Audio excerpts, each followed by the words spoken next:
Yan guys, yan ang DIY ko yan. Ayan, tapos na dito banda. Ako lang gumawa, ako na lang nagpapanday dyan. Yan. Di pa siya tapos. Kaya, paunti-unti lang po pag may ano. Gusto ko yung pintuan. Ayan. Tapos yung dito sa taas po, aanahin ko rin yan kasi itim. Para ano ba, para mas maliwanag yung paligid. Hindi ko pa niligpit yung heater ko kasi itong bahay na to kasi luma na. Malamig pa rin. Kaya itong pinagkakalibangan ko ngayon. Tapos pagkatapos ko na yung mga dingding, yung ano naman, sahig naman.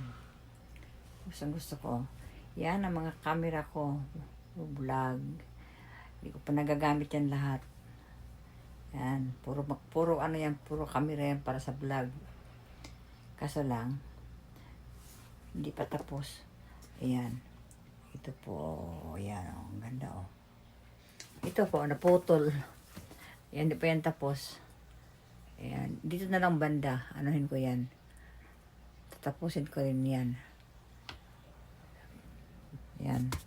Tapos, dito, lagay ng mga gamot ko. Mga makeup. Tapos yan, gamot na naman ulit. Dito lang tayo. Ganyan. Di pa kasi ako tapos eh. Kaya, ano muna. Dandahan. Hindi pwedeng anuhin. Ano ba? Para maaliw ko yung sarili ko. Thank you for watching guys.